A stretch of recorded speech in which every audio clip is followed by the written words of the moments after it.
A very warm welcome to the last JustShare event before the summer recess. And it's a particular pleasure to introduce my friend James Walters to talk to us about some emerging academic ideas upon which he's been working under the general subject Redeeming Money, the Quest for an Economy of Generosity. One of the things that JustShare does is to host, as it were, a school of lectures on Christian social and political thought, the great tradition which begins in the New Testament and passes right through to the present age. And so we're delighted to propose this as a lecture under that theme today. Dr. Walters is the chaplain of the London School of Economics. He's a senior lecturer in practice at the Marshall Institute for Philanthropy and a senior fellow of the LSE Institute for Public Affairs. He is published and a contributor on the interface of theology, philosophy, and politics, and he has recently been appointed to a prebendal stall at Chichester Cathedral. We are very delighted to have him here this evening. He's going to speak for about 50 minutes, and then there'll be a short opportunity for questions, and then some chance for conversation over refreshments. James. Thank you.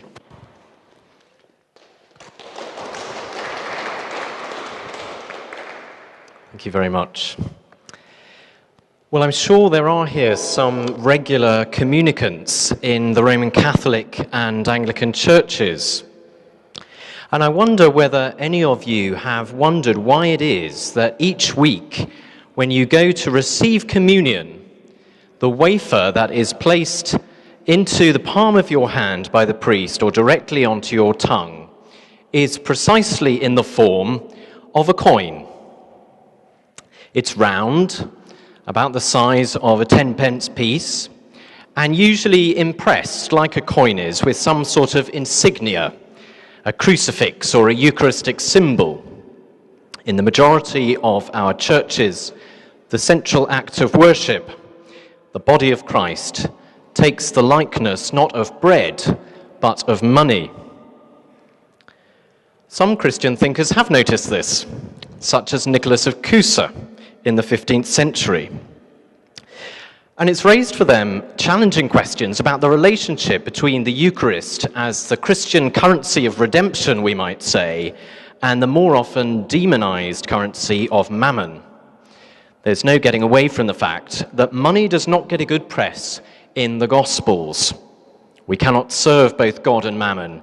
It's easier for a camel to go through the eye of the needle than for a rich man to enter the kingdom of heaven. And money wasn't viewed very much more positively by the majority of the early church. In the 4th century, Basil of Caesarea called it the devil's dung. So that makes this symbolic confusion between coins and communion wafers all the more interesting. It crops up in some medieval art, often tinged, it has to be said, with anti-Semitism. The Jewish moneylender is depicted handling money, the filthy lucre, in images contrasted with the priest handling the body of Christ. Stories abound in the Middle Ages of Jewish acts of host desecration as the pretext for pogroms and expulsions. Indeed, if the coin-like wafer placed in our hands represents a sacrifice by which Jesus bought us, it was the 30 pieces of silver placed into the hands of Judas, the so-called perfidious Jew, that led to Christ's death in the first place. So there is an ambivalence going on here in this association of the sacrament with money. There is both likeness and contrast. And it seems to me this betrays all kinds of unresolved tensions about Christian ambivalence towards money. We're caught between a condemnation of money, or the love of it, as the root of all evil, and yet its centrality to our lives, its centrality even to theological understanding, as we see it at the heart of the Eucharist. A principal metaphor used in the New Testament for the salvation realized in Christ is the payment of a debt. Our redemption is debt forgiveness, a debt that we owe but which is paid sacrificially by our creditor. And this economic understanding of the gospel is popularized in that line from the Passiontide hymn, "There was no other good enough to pay the price of sin." So we could see the coin-like wafer placed in our hands at the Eucharist as a symbol of this kind of payment. Yet if we think of the communion wafer in this way, how much does this uncritically adopt an economic transactional metaphor in a way that reduces or distorts the meaning of these theological mysteries? This has happened very commonly and in different ways through Christian history. An economic way of thinking, which we often have quite a distasteful attitude towards, subtly shapes theological understanding. The Reformation sought precisely to overcome a transactional understanding of the Mass, along with the broader commodification of redemption through the system of indulgences. And yet Calvinist theology also seems to have reinforced the notion of the believer as an isolated beneficiary of Christ's ransom, one who is bought. So when we explore the relationship of Christian redemption to money, we need to ask, is money defining our theological understanding of redemption, or is it possible for theology to redeem our understanding of, and therefore use of, money? Today I want to consider how we might resist the former and do the latter. We're going to consider the ways in which we might avoid our culture's general reduction to economic thinking and seek to redeem money, both in Christian thought and as a language of redemption in the world. I say language because that's one helpful way of thinking about money. We're most commonly inclined to view money as a tool, an instrument that enables exchange. That way we can think of it as morally neutral, only dangerous when we regard it as being more important and therefore become greedy. But money is a lot more than this, and has many of the qualities of a language. Languages generate meaning and connection. They bind people and divide people. Immanuel Kant recognized these capacities in money, describing it as the greatest and most usable of all means of human intercommunication through things. It is a unique language, spoken by most societies in history, and facilitating exchanges and interactions now across the globe. To take a topical example, the now troubled project of the single European currency has always been about more than economic exchange. It's about who we want to be in relationship with, who we want to take responsibility for, and how we understand ourselves. It's a kind of common language as much as a means of trade. And as the communion analogy suggests, money is a language that is used to speak about matters of primary theological concern. We see the language of creation used in talk about wealth creation and fiat money, money created out of nothing. We see the language of sacrifice in discussion of debt repayment and austerity. But it's not simply that some words used in economic discourse sound a bit like God talk. In considering money as a language, I want to suggest that it's become a primary shaper of human thought and organization in the world in which we live. Philosophy has come to realize that language is not merely instrumental, a tool to communicate. Philosophers after Wittgenstein and Saussure have shown that language is not simply descriptive, it is how we think, how we experience reality. And similarly, the quasi-theological language of money shapes our worldview and our self-understanding. Money exerts extraordinary influence on our day-to-day reality. So when we think of money as a language, it is, of course, essentially a language of value. It articulates both what we value in terms of the money something is worth, and who we value in who has access to money and how. The beginning of redeeming money is to be clear about that. and to understand the important uses of this language of value. The Christian distaste for money as the devil's dung, a phrase which Pope Francis also quoted a couple of years ago, has sometimes led us to be reticent or unclear in our use of money as an appropriate language of value. Even in the church, we have to realize that ascribing economic value to things is not always wrong and will be an indication of what we take seriously and what we value. Parishes that want to continue the excellence of a musical tradition know that they have to invest in it. Churches that want to communicate effectively in today's world know that they can't make do with an amateur website and homemade posters. You have to allocate resources to what you hold to be important. And parish accounts are in fact very revealing as a narrative of what it is that we value as church communities. And that's true, of course, of the wider church. The Bishop of Burnley recently pointed out to the General Synod that the Church of England's reluctance to close churches in depopulated areas and the relative easiness of growing suburban churches leads to a disturbing imbalance in resource allocation. On average, the Church of England spends £7.87 per head on ministry. The desire to maintain historic church structures in the countryside means that this rises to £23.88 per head in rural areas. But in city estates, the most deprived areas of the country, it's just £5.07. Here, as always, money is the language of what we value. And the conclusion, the bishop said, is an obvious one. We are all leaders in a church that has taken a preferential option for the rich. Inverting, of course, the famous slogan of liberation theology, that God has a preferential option for the poor. I would contend that part of the reason this has been allowed to happen is that we've shied away from considering money as an appropriate language of value. It is actually very unusual to hear figures like that quoted in church debates at all, perhaps not even at your PCC meetings.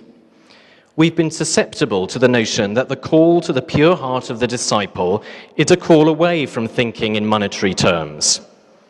Caravaggio's famous depiction of the calling of Matthew the tax collector illustrates this well.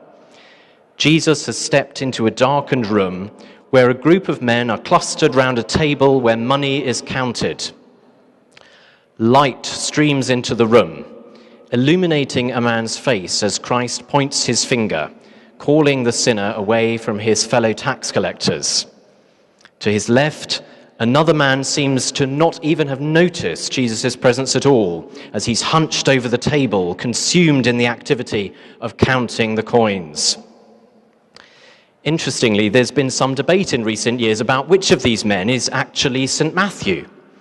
Most have assumed it's the man with the illuminated face, pointing to himself as if to say, "You want me?" But a more recent interpretation has identified Matthew as the man with his head bowed, consumed with greed, as if he has still not yet heard or responded to Jesus.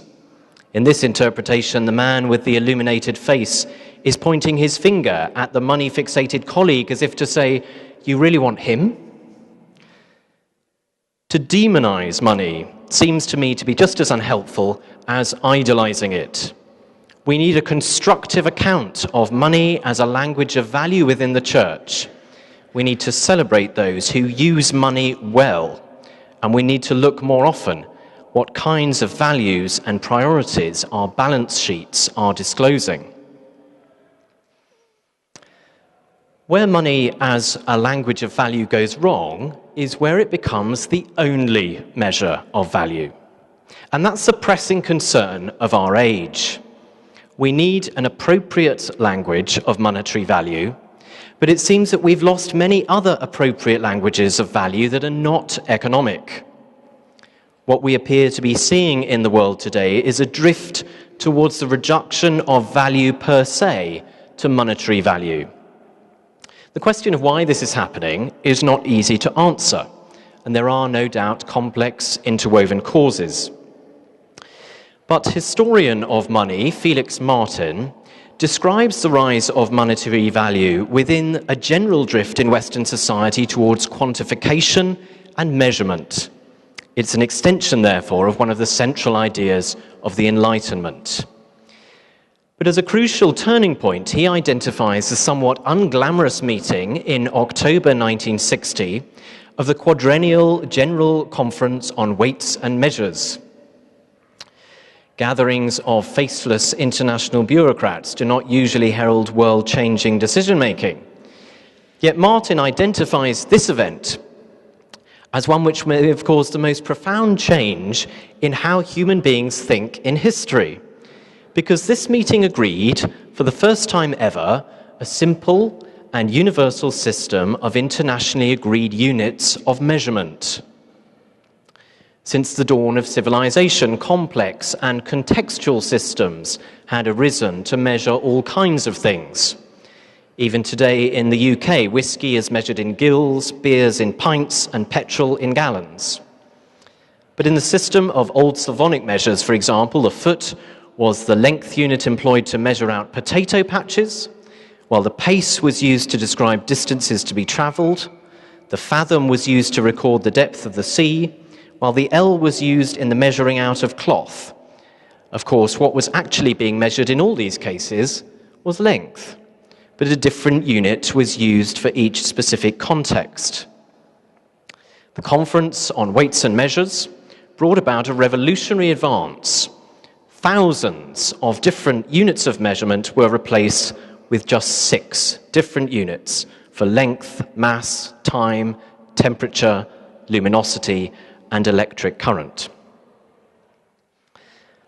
Martin argues that the rise of the measure of monetary value was a similar kind of standardization. There are multiple ways of measuring value: aesthetic value, historic value, moral value, sentimental value. But none are as quantifiable, standardized, and universal as economic value. So the mentality of universal standardization creates the conditions for the expansion of money as a universal language of value in a globalizing world. Once there became standardized, unambiguous measures for every other component of the natural and cultural world, so value inclined towards the uniformity and clarity of financial value. Aesthetics and sentiment seem to be too intangible for today's dominant mindset. It is true when people say there is no accounting for taste. My reading of Martin's analysis is that the rise in the measure of monetary value has something to do with secularization. The transition from less tangible values towards the monetary is another symptom of modernity's shift from a world imbued and animated by transcendence to what the Canadian philosopher Charles Taylor has labelled the immanent frame.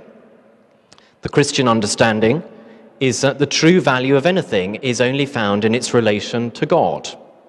A world that has become blind to God is a disenchanted one, inclined towards unsubtle and clearly measurable forms of value, of which money is the most obvious. Taylor describes this secular state of affairs as constituted by closed world structures, paradigms of thought which prioritize the material and the rational. The objective measurement of things is seen as the clearest route to facts and knowledge. Thus, the clearest route to the measurement of value is economic value. And when transcendent values are reduced to the immanence of monetary value, the language of redemption is very clear. It is the language of profit. Higher education serves as a good example. Where does the value of a university lie? How can we measure it? John Henry Newman set out the traditional Christian view that put the pursuit of truth and knowledge as their own ends. The quest for truth is the human vocation and an aspect of our journey into God. Truth, wisdom, and knowledge are therefore of value in themselves because they expand us in the higher forms of life. Today, universities are measured in very different ways. The university degree itself has become quantified and commodified. It's measured according to various criteria of value for money. These include contact hours with academics, quality of student experience, and convenience of the course. Students often now want all lectures to be captured on film so that they don't even have to turn up. But the most important measure is the value added to your professional opportunities. In other words, profits. And the brand of the university and the class of the degree are all factors in the size of these profits. Students are consumers purchasing a commodity, and to retain their share of the market, universities must be competitive and measure themselves in ways that look for profits and minimize losses. So it's a real question as to whether seemingly unproductive minority courses can survive. If the value of education is a monetary value, why on earth would anybody study ancient languages, for example? Pretty soon they may no longer be able to, as universities are pushed towards the more popular courses, i.e. those that most obviously enhance employability and earning potential. That may not appear to have devastating consequences in the short term, but it slowly erodes the moral vision of the value of what a university adds to the world. The idea of the university as the custodian of universal knowledge and wisdom, including those aspects of it that may not, at this moment, appear useful or profitable, is irreversibly lost to an instrumental view of education for profit. That's just one example of how the closed world structures of monetary value distort the goods that can only be perceived by alternative measures of value. Someone who has explored this over a wide range of areas is Harvard's Professor Michael Sandel in his book, What Money Can't Buy. Two of his examples illustrate particularly well the dangers of a society where money becomes the only language of value. The first is so-called carbon trading, the system of tradable pollution permits that the United States insisted was incorporated into the 1997 Kyoto Protocols, which they then refused to sign up to. Carbon trading enables countries either to fulfill their own commitments to cut carbon emissions or to pay for the equivalent reductions elsewhere in the world. In other words, rather than fining particular companies or countries for the pollution they have caused, a price is put on pollution, it is then commodified, and a market is created. Well, that's fine, we might think, if overall carbon emissions are ultimately reduced. But Sandel argues that more is at stake, because this outsourcing of obligation undermines the whole spirit of environmentalism. Letting rich countries buy their way out of meaningful changes in their own wasteful habits reinforces a bad attitude, that nature is a dumping ground for those who can afford it. Economists often assume that solving global warming is simply a matter of designing the right incentive structure and getting countries to sign on. But this misses the crucial point. Norms matter. Global action on climate change may require that we find our way to a new environmental ethic, a new set of attitudes towards the natural world we share. Whatever its efficiencies, a global market in the right to pollute may make it harder to cultivate the habits of restraint and shared sacrifice that a responsible environmental ethic require. The second example is a study conducted by Richard Titmuss into the systems of medical blood donation in the UK and in the US. In the UK, as you probably know, citizens can only donate their blood unpaid and voluntarily, whereas in America, two systems operate simultaneously, where blood can either be donated or it can be bought by commercial blood banks from individuals willing to sell it as a way of earning money. Titmuss argues that in spite of the alleged deficiencies of the markets, the American system does not work. It leads to chronic shortages, wasted blood, higher costs, and risks of contamination. Giving blood a monetary value leads to two problems. First, the system exploits the poor, who sell their blood because they are desperate for quick cash. So in effect, it equates to the redistribution of blood from the poor to the rich. And furthermore, this commodification of blood erodes any sense of moral obligation to donate it. As the giving of blood becomes viewed as a commercial transaction, the notion that you might give it as a gift becomes lost. Sandel calls this phenomenon the crowding out effect of market relations on non-market norms. The widespread buying and selling of blood demoralizes the practice of giving blood for free.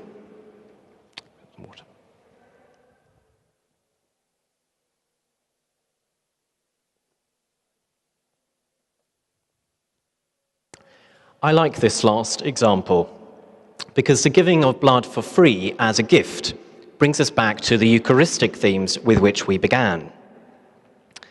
So far, I've argued that recovering money as a language of redemption requires us to be clear about the areas of life that should be judged by monetary value, and those areas where, as Michael Sandel argues, monetary value crowds out alternative systems of value. But we also need to think about the different kind of ways that value might be articulated in the language of money, particularly ways that we might characterize as redemptive. One of the reasons I don't like the Eucharistic theology expressed in the coin imagery of the wafer is that it keeps us stuck in a rather flat transactional way of thinking. We make our offering of praise and worship, and we are rewarded with a redemptive payment of the debt we owe. But monetary exchange logic does not speak properly of what God is doing. It is true to say that exchanges take place in the Eucharist. We make an offertory to God of money, of praise, of thanksgiving and future service. But this is all in response to a disproportionate gift already given. The Eucharist is not an economy of transaction, but an economy of generosity. All the exchanges of the liturgy take place within the setting in which the language of redemption is not narrated in profit, but in gift. Yours, Lord, is the greatness, the power, the glory, the splendor, and the majesty, for everything in heaven and on earth is yours. All things come from you, and of your own do we give you. So how do we embrace the economy of generosity and extend it from the language of our worship into the patterns of our life in the world? To explore this, I want to pick up the theme at the heart of the Christian faith that we considered earlier in relation to the Eucharist, that of the redemption of the debt slave, manumission. The parable of the unforgiving servant in Matthew 18 portrays God as one who liberates his slave by paying off his debts. Debt slavery was the most common form of slavery in the ancient Near East. And there were three routes to liberation that a debt slave could hope for. The first was to pay off your debt through your labor and buy your own freedom. This is the economy of transaction that our society has become, a society entirely governed by the logic of monetary value, which will only accept this self-accomplished route to freedom. But there were two further routes. The first was to be ransomed by somebody else, usually a family member. The third was to be granted your freedom in an act of debt cancellation, such as a year of jubilee. And obviously, it's these two forms for manumission that have fed so much into the Christian understanding of redemption. They are both expressions of generosity. One is an individual's generosity, a costly use of our own money to bring liberty to somebody else. The other is a product of systemic generosity, configuring the system in such a way as permits for the redemption of those whom the system is suppressing.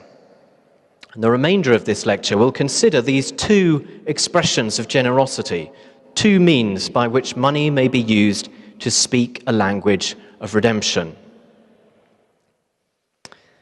In considering how the individual might use money as a language of redemption, you'll be relieved to hear that I'm not going to turn this into a stewardship sermon. You can consider for yourselves the merits and demerits of tithing and so on. We'll just consider a few points about the disposition we need to have towards money in order for it to be redemptive in our own lives. Fundamentally, we need to be free from this immanent frame of a world reduced to monetary value and exchanges, reduced to transaction. We need to awaken our imaginative capacity to live as people who are both prudent but unconstrained by a purely profit-driven life. The American theologian and LSE alumnus William Stringfellow was a very incisive social critic, and his best-known works are excoriating critiques of his nation's belief that it was an exemplar Christian society. His targets were America's militarism, its racism. But for Stringfellow, the central irony of America lay in its conviction that freedom was essentially realized in the extension of financial markets, a view still widely held today. For Stringfellow, Christians are not free until they have experienced the necessary freedom from money. That includes, he writes, not simply freedom from an undue affection for money, but much more than that, freedom from moral dependence on the pursuit, acquisition, or accumulation of money for the sake of justifying oneself or one's conduct or actions or opinion. This is not just another version of the compartmentalization that sees money as separate from Christian concerns. It means the freedom to have money, to use money, to spend money without worshipping money, and thus it means the freedom to do without money, if need be, or having some to give it away to someone who seems to need money to maintain life a while longer. Stringfellow's approach implies quite an ingrained normalizing of generosity as part of the grammar of money as a Christian language. When we can contribute to manumission, the liberation of others, we must do so.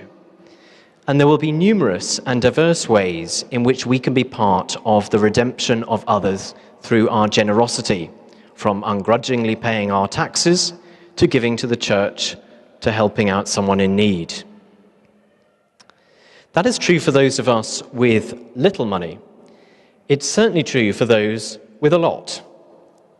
And it's clear in a world of starkly polarized incomes and limited capacity for governments to redistribute wealth that philanthropy will increasingly need to play a role.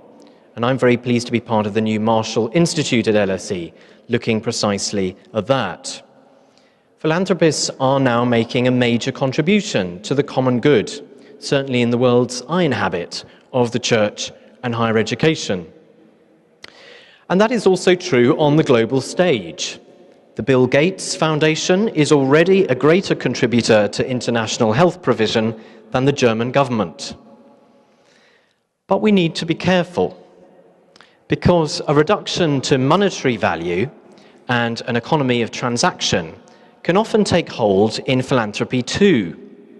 Even with the best of intentions, money can become a language of control rather than a language of gift, and questions can arise about the influence of unaccountable power. Here's an example. In 2005, Bill Gates announced that the traditional American high school was obsolete, and instead he invested $2 billion in new, smaller schools for nearly 800,000 pupils.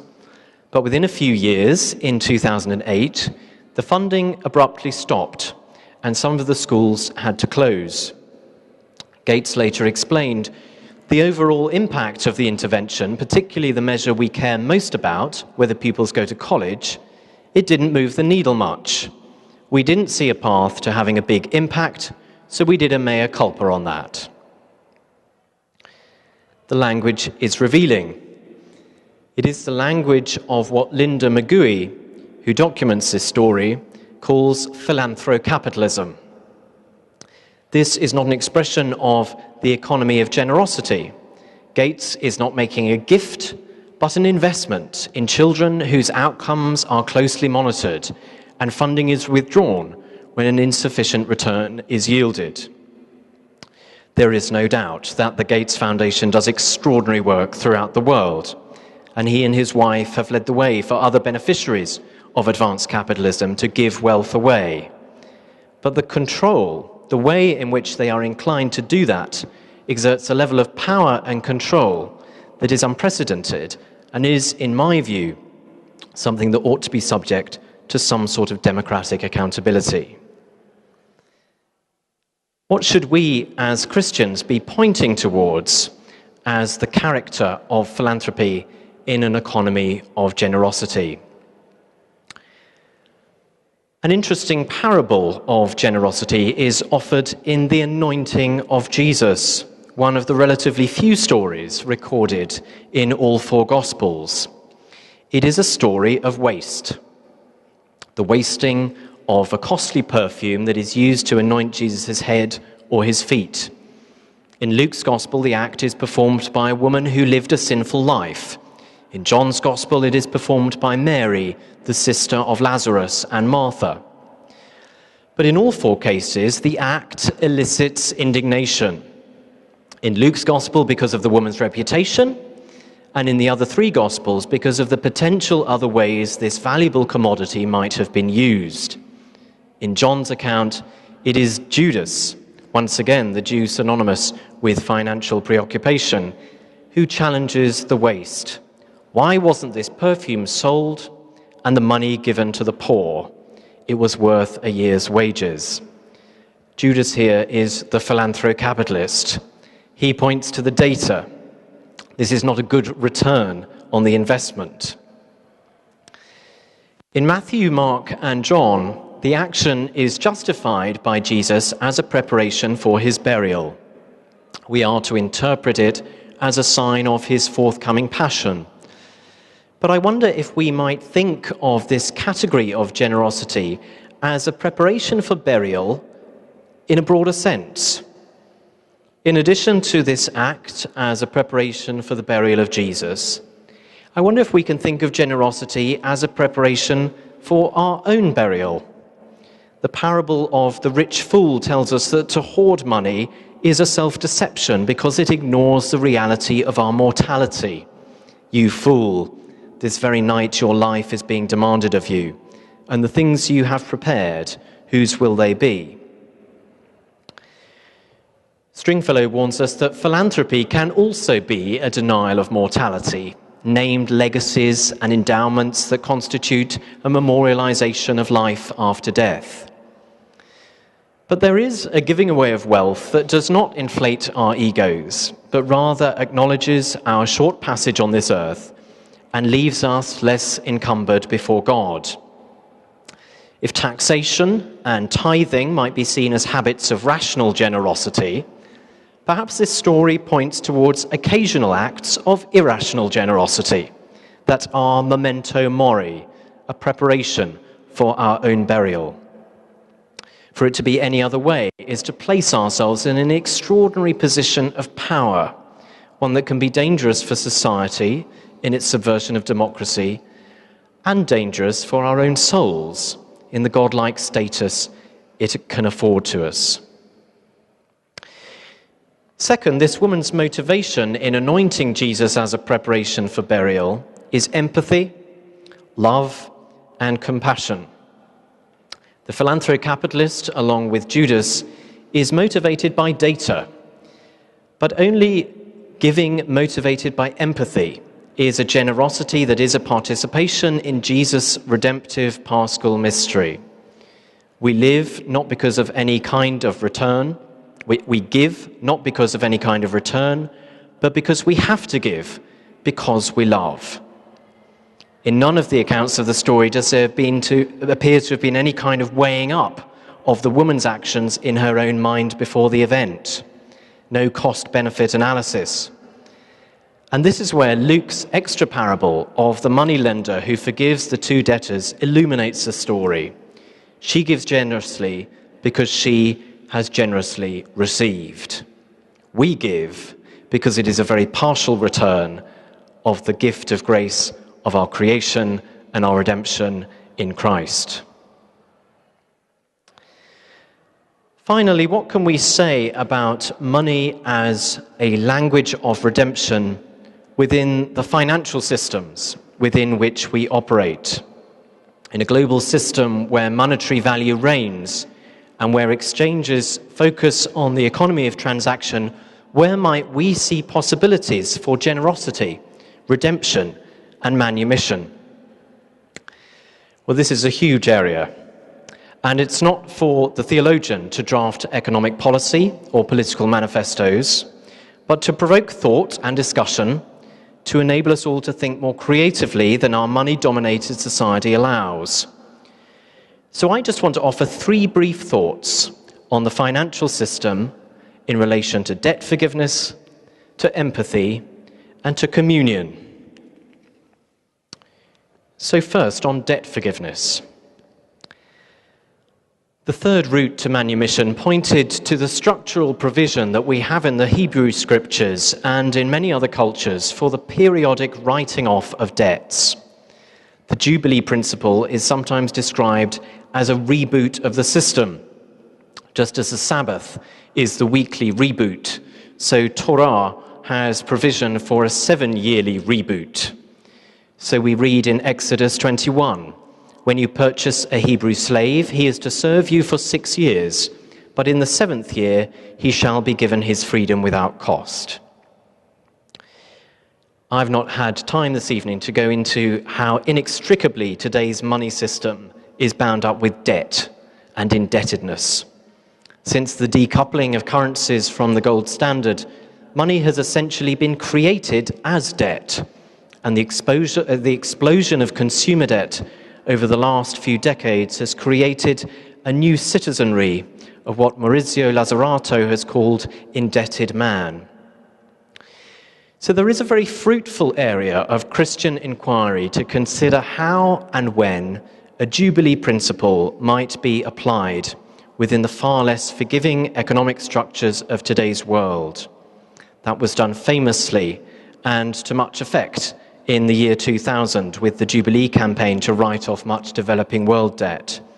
But it's an ongoing question of when debts must be written off for the sake of justice and even stability, without permanently undermining the sense of obligation on which the whole financial system is based.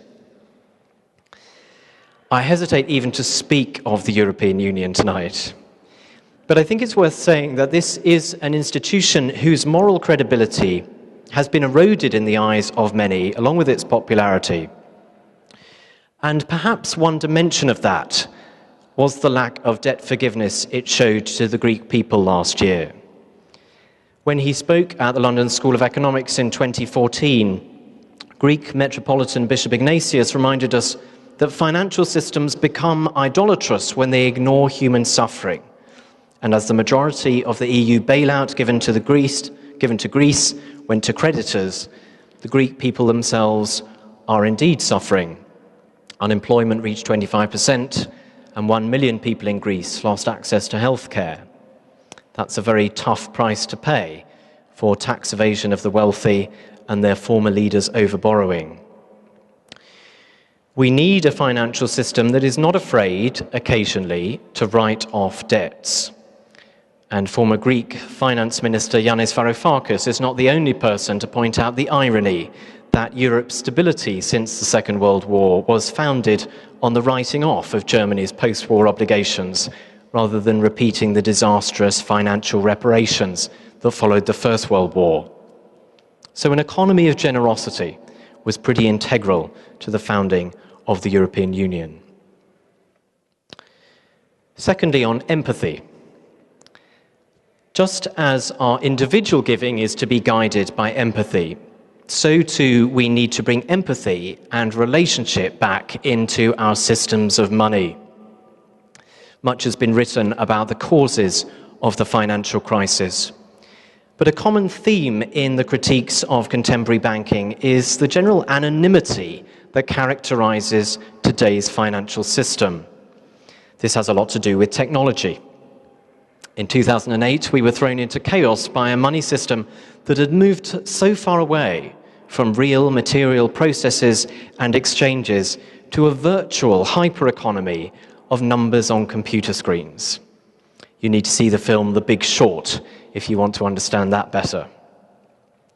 All this is characterized by disconnection and anonymity, from the micro level where you no longer know your bank manager, to establish trust as the basis for a loan, right up to the macro level where derivatives traders have no consciousness of the real livelihoods on whom their casino banking was speculating. When he was on the Banking Commission, the Archbishop of Canterbury challenged the Chancellor of the Exchequer to break up the larger banks in order to achieve the recovery of that interpersonal connection. Needless to say, it didn't happen. But there are also various financial experiments to establish empathy at the level where people can still form relationships of trust. Local exchange trading systems, local barter money systems, credit unions, microfinance initiatives. All of these are attempts to make the money system work for people with little capital, but the ability to establish credibility with one another as the basis of credit. It is the poorest who are losing out in today's system because they do not have the means of establishing trust within the financial institutions. A microfinance or credit union loan re-engages these people because they operate at the level of trust built on empathy. It's by no means bad economics, it's just not big economics. And that brings us to the theme we began with, that to make Holy Communion. It is not to receive a coin-shaped wafer in your hand, but to be gathered as a people before God in the act of sharing the fruits of the earth. Money is too often telling a divisive story in our world. It's dividing us through escalating inequality. It's dividing us as a minority of creditors and a majority of debtors. It's dividing us through the pushing out of social goods in the pursuit of profits. But the Eucharist is the Christian praxis of building communion through mutual recognition before God and the sharing of the fruits of creation. It's about telling a common story that unites us. And I hope some of the things I've said this evening suggest how we might retell the story of money in our world, not in terms of individualism, but as an expression of communion. We can put monetary value in its place and recover other forms of value. We can write off unsustainable debt and make affordable credit available to those who need it. Communion, including Eucharistic communion, is formed through language. And in exploring money as a language, I think we can see how money could be a communion too. Next to language, it is perhaps the most ubiquitous common symbol we share with others. In some ways, it now even transcends language groups in our global economy. And I've wanted to argue that we can be positive about that. Money can be a language of redemption through which we can liberate others.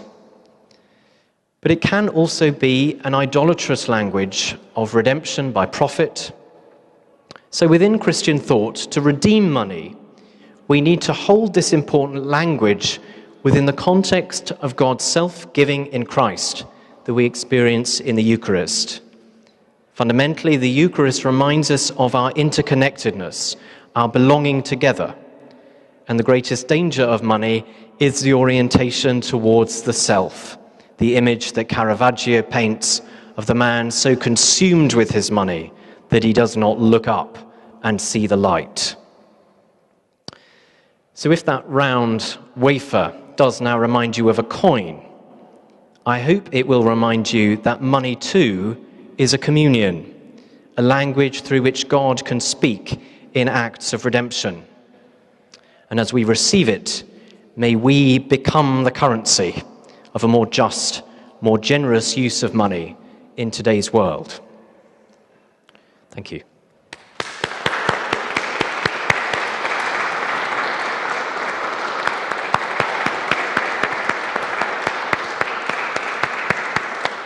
Have a seat. I will, thank you. James, thank you very much indeed. That was a marvellous lecture full of colour and detail and imaginative reach, and we're very much in your debt. I couldn't but think of Rowan Williams' comment, how can my money be good news for other people? That's a good way of putting it. Which is a useful comment. But you also reminded me of, because you were talking about the Eucharist and therefore liturgy, you reminded me that one of the symbols is how the offertory actually arrives at the altar in a piece of liturgy. And sometimes, of course, in some churches, that can actually be the high point of the whole thing, surrounded by enormous kind of ceremonial.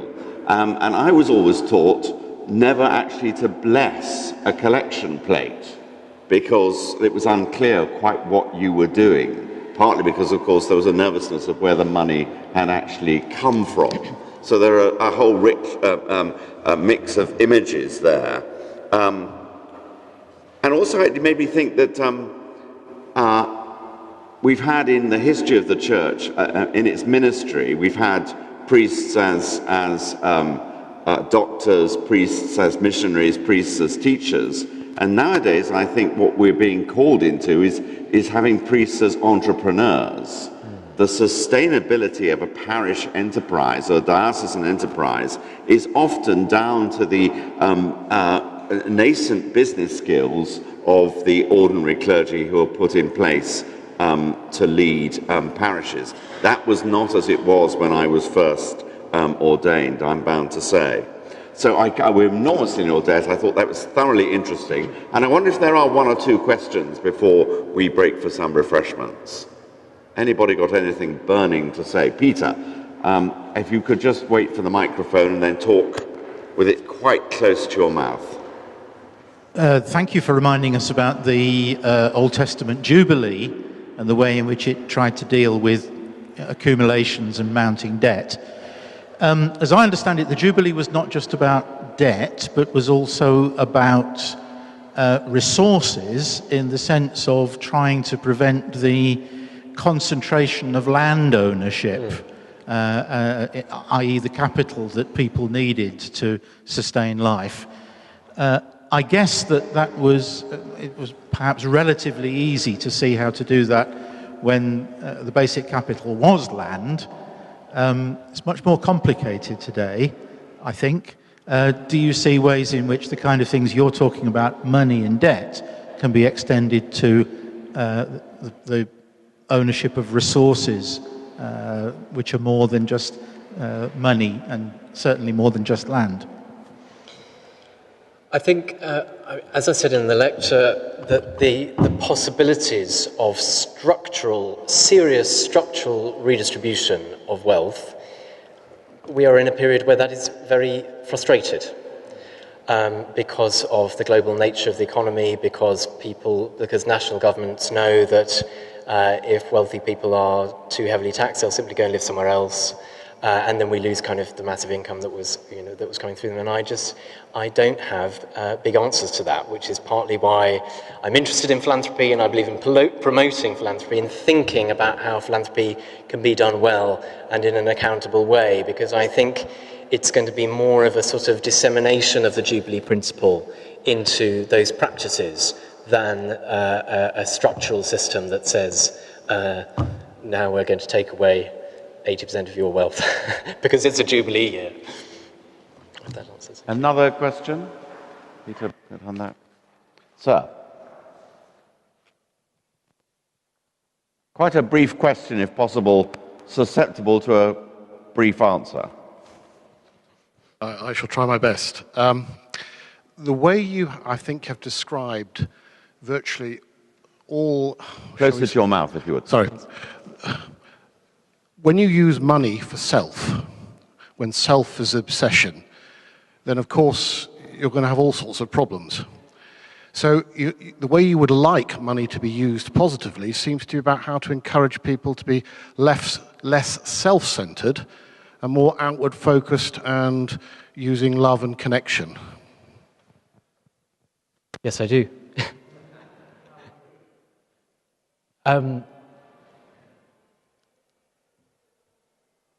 Well, I'd encourage people to do that, and as I said, I think philanthropy and making people more aware of philanthropy, and one of the things that we've become aware of in setting up this new institute at LSE is that giving away money is not always as easy as you think it might be, and we certainly don't have the kind of system that they have in America where there are certain tax incentives and so forth. So I think there are certain structural things that you can do to encourage people to give their money away. But ultimately, it is a moral question, isn't it? And I guess that's why I'm a preacher and a teacher, and the orientation of self to other is what I think the gospel is. I think there was a question over here. Yes.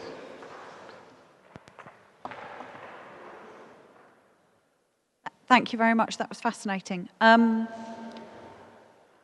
I think that the way our companies operate and the managerial decisions that are made in this country to allocate money to certain individuals, and in particular the City of London and shareholders and so on, is extremely clear that who is benefiting is such an important issue, which is how you started, is what it tells you about value, but who is benefiting. Yeah.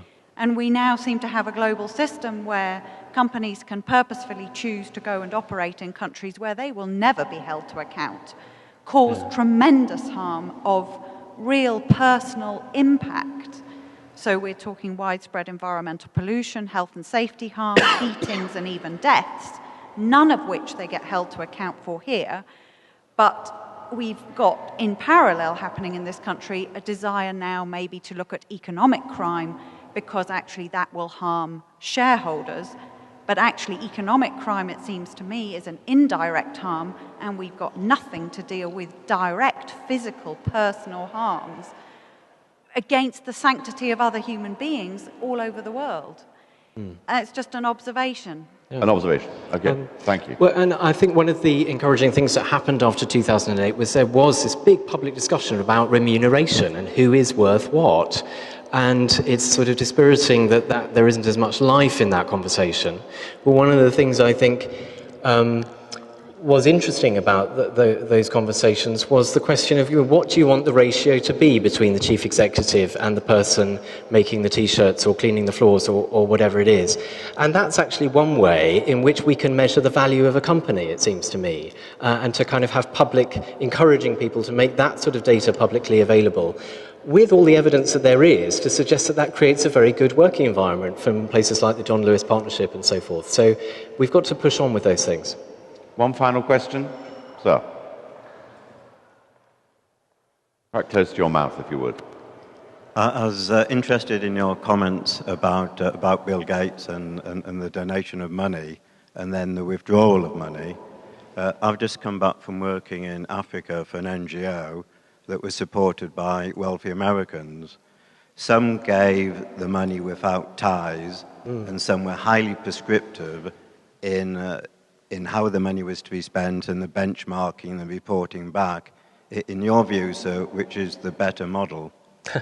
Well, I love nothing more than a donor who gives me a great big check and says, do what you want with it and send me a Christmas card. But I understand that people, when they're giving away huge amounts of money, they don't want to believe it's just being thrown away. And I think it's going to be a balance. And actually, I have to say, Sir Paul Marshall, who's given the money to the LSE to create this Institute for Philanthropy, I think has been really exemplary in that he's taken an interest in its shaping and what's going on and wanted to be of service to that thing that he's creating, but in quite an uncontrolling way. And I think that is the balance that philanthropists have to strike. As a sort of note for my sponsor there. James, thank you very much. That was a model lecture in many respects, and we are much in your debt. Thank you so very much. The generosity about which you're speaking, you have actually modelled in the way in which you've engaged with us and with the ideas that you have brought to life. So thank you so much. Thank you.